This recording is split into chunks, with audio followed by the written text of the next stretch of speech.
Sir ये बताइए, जो बिहार के लोग हैं, बिहार छोड़ छोड़ के बाहर जाते हैं और जाने के लिए उनको ट्रेनों में टिकट तक नहीं मिलता है, जानवरों की तरह जाते हैं। क्यों हो रहा है ऐसा?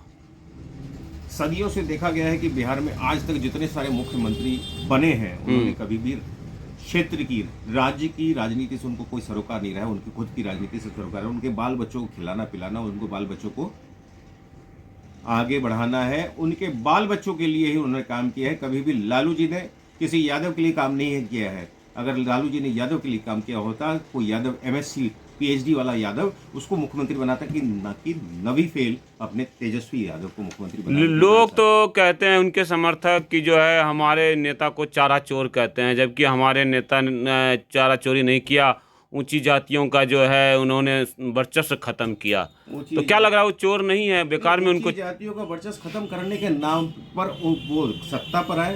और सत्ता की जो 6 महीना पहला था उसमें लालू यादव ने सचमुच में काम किया था। उसके बाद लालू यादव 40 चोरों के बीच में फंस गए और उसके बाद से एक के बाद भ्रष्टाचार, एक के बाद एक भ्रष्टाचार। और जब उनकी भ्रष्टाचार खुलती चली गई, ऐसे लोग जो कि अगले दिन चारा घोटाला में उनके विरुद्ध अपनी गवाही देने वाले थे, एक सांसद थे, उनके IAS अफसर, उनके पत्नी के साथ भी जो है उनके पत्नी के साथ बलात्कार हुआ। बलात्कार होता रहा, बराबर होता रहा। 1 साल तक बलात्कार होता रहा। लालू यादव के साले साधु यादव का कहते हैं उसमें नाम, इसमें कहाँ तक सच्चाई? लालू यादव के साले साधु यादव ने अपने खास एक मित्र की प्रेमिका को उनके साथ भी किया। कमला स्टोर पटना में, न्यू मार्केट में कमला स्टोर की बेटी के साथ उसने बलात्कार किया और बाद में उसका जो है हत्या भी किया। ये इस तरह की चीजें होती रही। उसके बाद क्या लग रहा है, इसी के कारण जो है बिहार में हड़कंप मच गया। मीसा भारती की शादी हुई थी, उसमें जबरदस्ती जो है स्टोर से गाड़ियां उठाई गई थी। क्या ये कहाँ तक सच्चाई है इसमें? ये तो बहुत छोटी छोटी घटनाएं हैं। इससे बड़ी घटनाएं हुई है, बहुत बड़ी बड़ी घटनाएं घटी है। चारा घोटाला सो है उस जमाने में 1000 करोड़ 985 करोड़ नरसंहार भी क्या इसमें रहा है? कई सारे नरसंहार हुए हैं कि एक बार में 50-50 लोगों को मारा जाता था। नरसंहार तो बिहार में बहुत पहले भी होता रहा है। आज से नहीं, लालू यादव के जमाने से नहीं, बहुत पहले भी नरसंहार। अच्छा, उससे पहले भी होता रहा। जातिगत संघर्ष होता रहा है, इसमें कोई दो राय नहीं। लेकिन आज की तारीख में आपने जो कहा है कि ट्रेन में बिना सीट के, बिना रिजर्वेशन के ठसम ठस भर के बिहार से, क्या लग रहा है 2005 में जब नीतीश जी आए, वो खुद को सुशासन बाबू कहने लगे, किया था। उसके बाद भी जो है बिहार तो कुछ सुधर ही नहीं रहा है एम्प्लॉयमेंट के मामले में। किया था अपने शुरुआत के जमाने में, उन्होंने किया था जरूर शुरुआत। दिल्ली में आज इतनी समस्या खड़ी है, हर तीसरा व्यक्ति बिहारी है। 1/3 पॉपुलेशन जो है ऑन द ग्राउंड, कुछ लोगों के नाम नहीं है वोटर लिस्ट में, लेकिन अगर उनका भी डाला जाए तो 1/3 यानी कि जो है 33% सिर्फ बिहारी हैं। ये स्थिति क्या, उनको कहाँ से मिलेगा टिकट घर जाने के लिए? बताइए।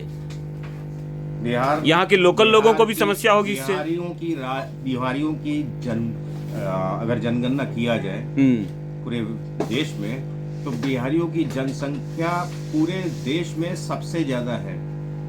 दिल्ली में बिहारी है, मुंबई में बिहारी है, कर्नाटक में बिहारी है, महाराष्ट्र में इससे तो और लोगों को जो और लोग बिहारी लेबर है, क्योंकि बिहार के नेताओं ने बिहार में सिर्फ लेबर पैदा किया, लेबर पैदा किया, उसके अलावा कुछ नहीं किया। उन्होंने शोषण किया है और वहां पर कोई रोजगार नहीं दिया। तो ऐसे में अगर दिल्ली को छोड़ करके, दिल्ली में भी कुछ थोड़ा बहुत होता ही है, महाराष्ट्र में जहाँ पर जो है स्टेट गवर्नमेंट की सरकार है, लगातार जो है मारपीट से लेकर के जो है बहुत सारी बातें होती है। नॉर्थ ईस्ट में भी होता है। राजनीति वो खत्म हो गई है, ओछी राजनीति थी। नहीं, अगर वहाँ के लोकल लोगों का रोजगार मारा जाएगा तो वो कहाँ तक जिम्मेवार हैं और बिहारी कहाँ तक जिम्मेवार है? यहाँ कहीं तीसरा व्यक्ति तो जिम्मेवार नहीं है। अवश्य लोकल लोगों का रोजगार मारा जाता होगा, ऐसा नहीं मानता, लेकिन लोकल को प्राथमिकता मिलती है, क्योंकि वो निकल कर फिर बिहार में जाकर तो नौकरी नहीं कर सकते, रोजगार नहीं कर सकते। लेकिन सबसे बड़ी बात है कि कोई भी प्रदेश में बिहार जैसे लेबर नहीं मिलते हैं। पंजाब में जाइए, वहां पर तो बड़े बड़े किसान हैं, लेकिन लेबर कौन है? बिहारी है। क्या लग रहा है, नीतीश कुमार फेल हो गए, इंडस्ट्री नहीं लगा पाए, या उनकी मंशा ही नहीं थी इनकी इंडस्ट्री लगाने की? अपने पहले 5 वर्ष के कार्यकाल में उन्होंने काम किया, सचमुच काम किया। उन्होंने जितनी माफिया थे बाहुबलियों पर कमर कसा और 2 साल में सभी बाहुबलियों को अंदर करवा दिया। ये बात, इसमें कोई दो राय नहीं। पहले 5 वर्ष में नीतीश कुमार ने अवश्य काम किया, लेकिन दूसरे 5 वर्ष के दरमियान उनका दिमाग खराब हो गया। उस जमाने में एक मैगजीन आता था इंडिया टुडे, और उस इंडिया टुडे के हर एक अंक में भारत के पहले 10 मुख्यमंत्री वो चिन्हित करते थे, और उस लेख में बताते थे क्यों ये पहला नंबर पर, क्यों दूसरा नंबर, क्यों तीसरा, पांचवा। उस जमाने में नीतीश कुमार को हर बार पहला नंबर दिया जाता था, और उस जमाने में गुजरात के मुख्यमंत्री माननीय नरेंद्र मोदी जी हुआ करते थे, उनको 5वां या 6ठा दर्ज दिया है। जब आप पहले स्थान पर थे और प्रधानमंत्री जी 5वें स्थान पर थे, उनका मतिभ्रम हो गया, उनको जो है उसी समय से प्रधानमंत्री का ख्वाब दिखने लग गया रात में। लगा कि अगर मैं सबसे बेहतर मुख्यमंत्री हूँ, यानी कि अगला प्रधानमंत्री यही हूँ, और लोगों ने उनका दिमाग खराब कर दिया। वहां से बेहतर मुख्यमंत्री किस आधार पर होते हैं? लोगों को रोटी देंगे, रोजगार देंगे, वहां से वो निष्क्रिय हो गए। उनका मैं बता रहा हूँ, वहां से वो निष्क्रिय हो गए और वो ख्वाब देखने लगे प्रधानमंत्री का।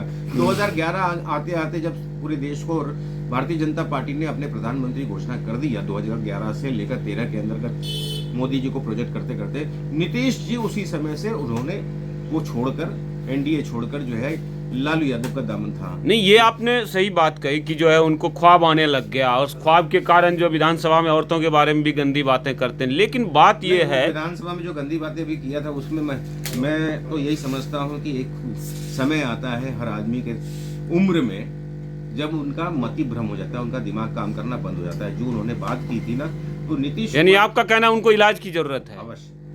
तब ये बताइए, जब पहला स्थान दिया गया चीफ मिनिस्टर में, हाँ, तो जब आप रोटी नहीं दे सकते अपने लोगों को, वो दिया गया था। नहीं, किस आधार? वो भी गलत था ना। अगर मीडिया था, पेड मीडिया था, हाँ। यानी कि ये साफ क्लियर हो गया। आज जो है मैं यहाँ पर एक और सर हैं, सर ये बताइए, जब वो 1 नंबर के चीफ मिनिस्टर थे तो लोगों को रोजगार क्यों नहीं दे पाए बिहार में?